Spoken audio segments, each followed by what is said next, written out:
അവിടെ അവിടെ ഒരു ചേച്ചി ഉണ്ടായിരുന്നു. സത്യമായിട്ട് മുറിയിലാരും വന്നു മമ്മി. മക്കള് സ്വപ്നം കണ്ടതാ.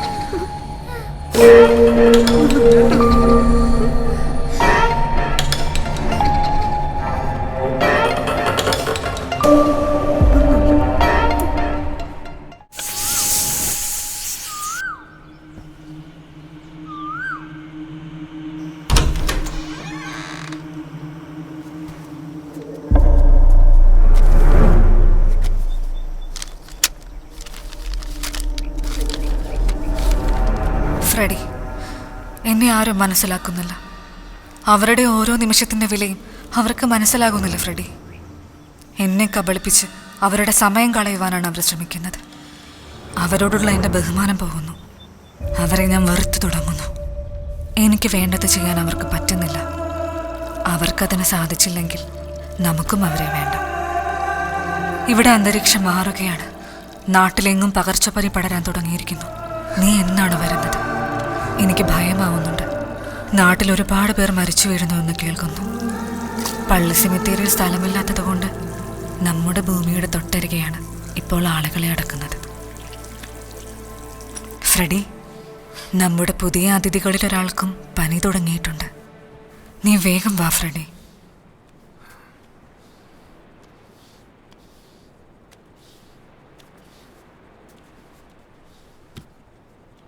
പൊള്ളുന്ന പനിയാ. ചൂട് കൂടിക്കൂടി വരുക.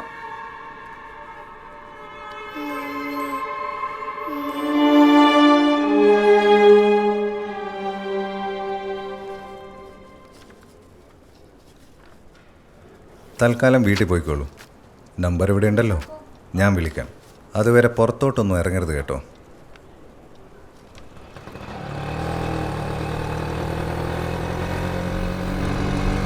ഞാനൊരു കാര്യം പറയട്ടെ. നമുക്ക് ഇവിടുത്തെ അച്ഛനെ ഒന്ന് വിളിച്ച് വീട്ടിൽ കൊണ്ടുവന്നാലോ? എന്നിട്ട് അസുഖം മാറാൻ പ്രാർത്ഥിച്ചാൽ മതിയാവും. അല്ലാതെ നമുക്ക് എന്താ വേറെ ചെയ്യാൻ പറ്റുക? DC, നീ യുക്തിക്ക് നിരക്കുന്നതാണോ ഈ പറയുന്നത്? അതിന് നമ്മുടെ ചുറ്റും അങ്ങനത്തെ കാര്യങ്ങളാണോ നടക്കുന്നത്?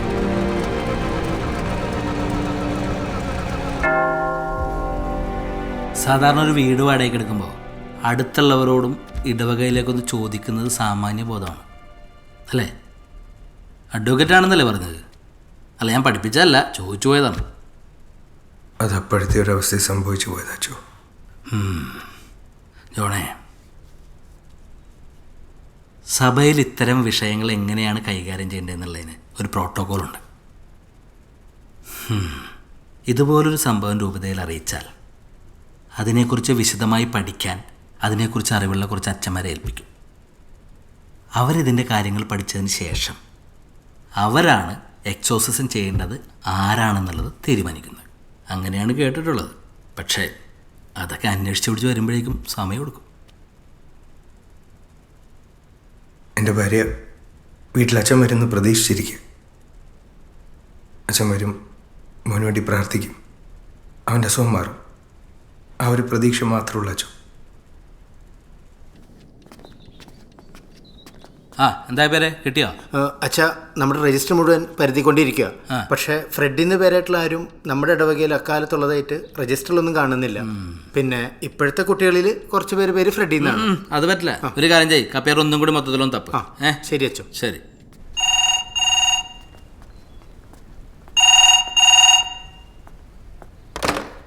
ഹലോ. ഞാൻ ജനറൽ ഹോസ്പിറ്റലിൽ നിന്നാണ്. ഒരു വലിയ വീട്ടിൽ തോമസ്, അയാളുടെ വീട്ടിൽ വാടകയ്ക്ക് താമസിക്കുന്ന ഒരു മിസ്റ്റർ ജോൺ. ആൾ വക്കീലാണെന്നാണ് പറഞ്ഞത്.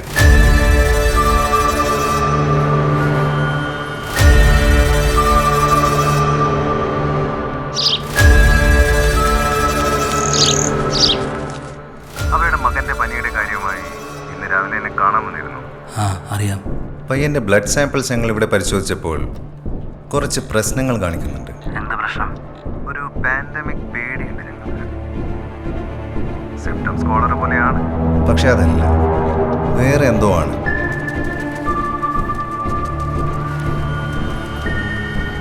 എന്താ ചേച്ചി, ബട്ടർഫ്ലൈ ആണോ? എന്തായാലും സാമ്പിൾസ് ഞാൻ തിരുവനന്തപുരത്തേക്ക് അയക്കുന്നുണ്ട്. ഒരു 3 ദിവസത്തിനുള്ളിൽ അതിൻ്റെ റിസൾട്ട്സ് വരും. ഞാനിപ്പോൾ വിളിച്ചത് അത്തരമൊരു സംശയമുള്ളതുകൊണ്ട് ഒരു 3 ദിവസത്തേക്ക് അങ്ങോട്ടേക്ക് ആരും പോവരുതെന്ന് പറയാനാണ്. ശരി. ഞാൻ പഞ്ചായത്തിൽ വിളിച്ചിരുന്നു. അപ്പോൾ അവരാണ് ഇവിടെയും കൂടി ഒന്ന് അറിയിക്കാൻ പറഞ്ഞത്. ഇപ്പോഴത്തെ ഒരു സാഹചര്യത്തിൽ ഒരു ഡയറക്റ്റ് കോൺടാക്റ്റ് ഒഴിവാക്കുന്നതായിരിക്കില്ല നല്ലത്. ശരി.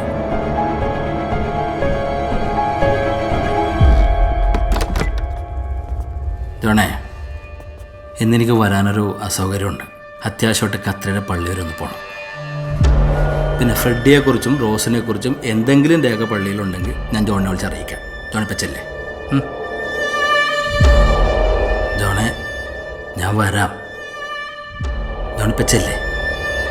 കർത്താവ് നിങ്ങളുടെ കൂടെയുണ്ട്. പിന്നെ വീട്ടിലുള്ള എല്ലാവരെയും ഒന്ന് സൂക്ഷിക്കണം.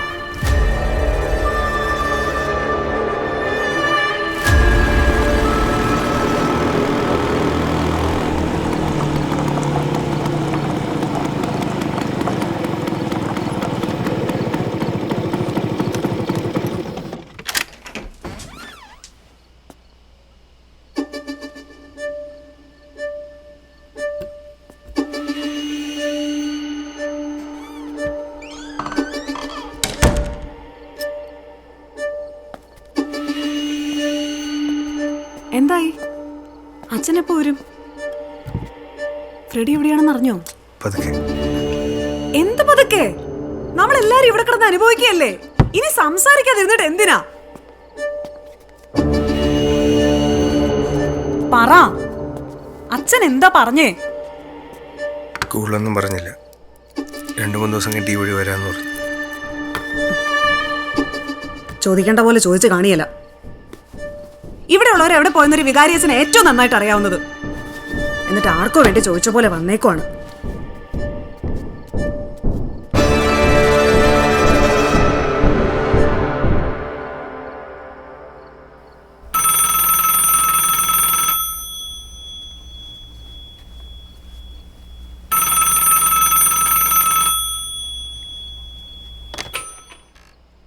ഹലോ ജോൺ, ഞാൻ ജിയോ ആണ്. ആരാ? ഫാദർ ജിയോ കുറ്റിക്കാടൻ. നിങ്ങൾ നിന്നെ കാണാൻ വന്നിരുന്നു. പറയൂ ഫാദർ. താൻ പോയി കഴിഞ്ഞേ ഞാൻ കൂടി ഇരുന്ന് മൊത്തത്തിൽ പഴയ രേഖകളൊക്കെ ഒന്ന് തപ്പി നോക്കി. അതിലൊന്നും പക്ഷേ താൻ പറഞ്ഞ റോസൊന്നും കാണാൻ പറ്റിയില്ലല്ലോ. ഒരു പക്ഷേ അതായിരിക്കില്ല ശരിക്കുള്ള പേര്. തന്നെ എനിക്കങ്ങനെ കൈവിടാൻ തോന്നിയില്ലല്ലോ. തനിക്കറിയാലോ, RC ആയിട്ടും ഓർത്തഡോക്സ് ജാക്കോബക്കാരായിട്ടും ക്നാനായായിട്ടും പിന്നെ ഞങ്ങൾ ലത്തീൻ കത്തോലിക്കരുടേതായിട്ടും ഈ നാട്ടിൽ കുറച്ചധികം ക്രിസ്ത്യാനി പള്ളികളുണ്ട്. ചിലപ്പോൾ താനീ പറയുന്ന ഫ്രെഡി ഒരു പക്ഷേ ഈ ഇടവക്കാരനല്ലായിരിക്കും. എനിക്കങ്ങനെ തോന്നല്. ഞാൻ അതുകൊണ്ട് ഇവിടെ നമ്മുടെ ചുറ്റുവട്ടത്തുള്ള 4-5 ഇടവകളിൽ കൂടി ഒന്ന് അന്വേഷിക്കാൻ ആളെ ഏർപ്പാടാക്കിയിരുന്നു. നമ്മുടെ രാമന്തോടുള്ള ക്നാനായ പള്ളിയുടെ സെക്രട്ടറി എന്നെ വിളിച്ചിട്ടുണ്ടായിരുന്നു. 1971 എന്ന് വെച്ചാൽ കോളറ മരണങ്ങൾ ഇവിടെ നടന്നതിന് 1 വർഷത്തിന് ശേഷം ആ ഇടവകയിൽ തന്നെയുള്ള മാർഗറ്റ് എന്ന പെൺകുട്ടിയുടെ മനസ്സമ്മതക്കുറിയിൽ ചെക്കനായിട്ട് ഫ്രെഡി എന്ന പേര് കാണുന്നുണ്ട്. താൻ ആ പെൺകുട്ടിയുടെ അഡ്രസ് ഒന്ന് എഴുതിയിട്ടു, ഞാൻ പറയാം. Hello hello John, hello. ഞാൻ നാളെ നേരിട്ട് അങ്ങോട്ട് വന്ന് സംസാരിക്കാം ഫാദർ. ശരി. ആരാ? അച്ഛനാണോ വിളിച്ചേ? എന്താ പറഞ്ഞേ? നാളെ സമയം പോലെ അങ്ങോട്ട് ചെല്ലാൻ പറഞ്ഞു.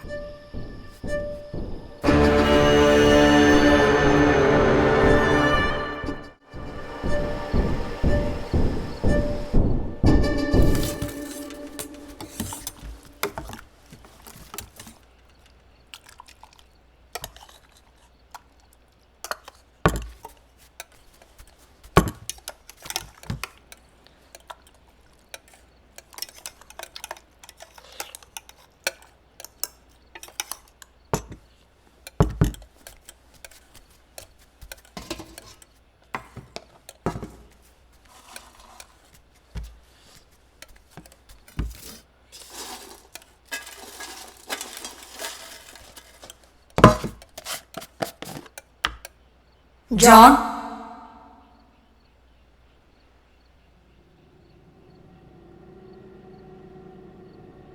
ഫ്രെഡി എപ്പോഴാ എന്നെ കാണാൻ വരുന്നേ?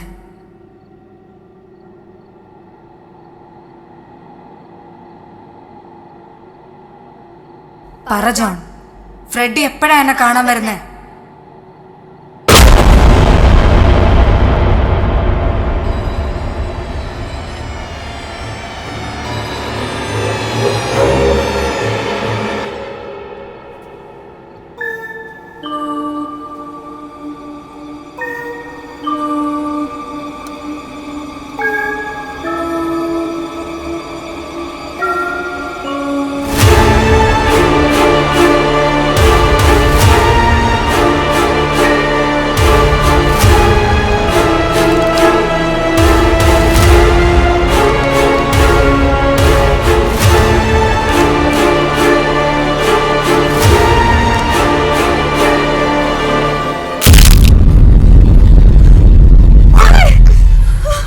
പറയടോ, എപ്പോഴാ എന്റെ ഫ്രെഡി എന്നെ കാണാൻ വരുന്നേ? ഒരു ദിവസം കൂടി സമയം തരണം, ഞാൻ പറയാം.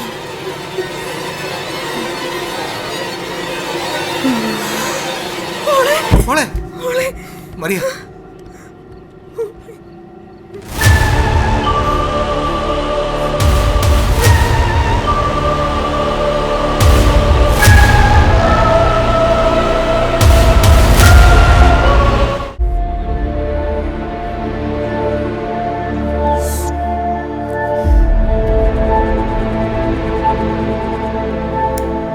മറ്റന്നാളെ മോന്റെ ബ്ലഡ് ടെസ്റ്റിന്റെ റിസൾട്ട് വരും. അതുവരെ ആരും പുറത്തേക്ക് ഇറങ്ങരുത്. ഹസ്ബൻഡ് എവിടെയാ? ബാത്റൂമിലുണ്ട്.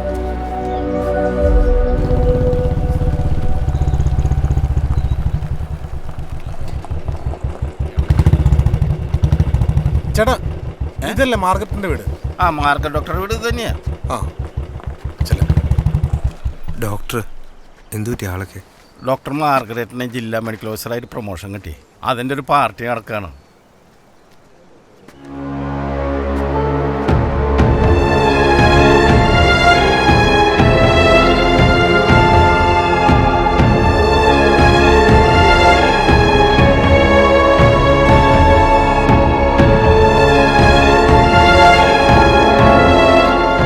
Friends, good morning. ഒന്ന് ശ്രദ്ധിക്കണേ. വളരെ സന്തോഷസൂചകമായ ഈ അവസരത്തിൽ നമുക്കൊരു കേക്ക് കട്ട് ചെയ്ത് സ്റ്റാർട്ട് ചെയ്യാം.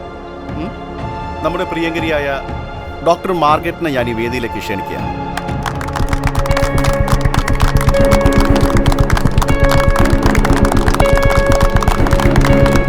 ഡോക്ടറിൻ്റെ എല്ലാ വിജയത്തിനു പുറകിലും ഒരു താങ്ങും തണലുമായി ഡോക്ടറിൻ്റെ ഹസ്ബൻഡ് ഉണ്ടെന്ന് നമുക്കറിയാം. അദ്ദേഹം കൂടി ഈ വേദിയിലേക്ക് വന്നിരുന്നെങ്കിൽ ഒരുപാട് സന്തോഷമായേനെ.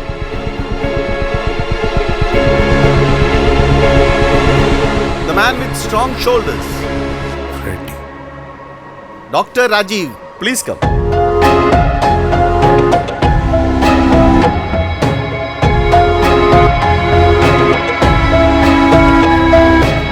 അറിയില്ല, മനസ്സമ്മതത്തിന് 2 ദിവസം മുന്നേ എവിടേക്കോ പോയി. പിന്നെ കണ്ടിട്ടേയില്ല. ഞാൻ വിളിച്ചിട്ടുമില്ല. അല്ല, എന്തപ്പോ ഫ്രെഡിയെ കുറിച്ച് അന്വേഷിക്കാൻ? ഇല്ല, ഒന്നുമില്ല. ആന്റി, പേപ്പർ വിളിക്കുന്നു. അതെ, എന്നെ ഇനി ബുദ്ധിമുട്ടിക്കരുത്. എനിക്ക് അയാളെ കുറിച്ച് ഇതിൽ കൂടുതൽ ഒന്നും അറിയില്ല. ശരി.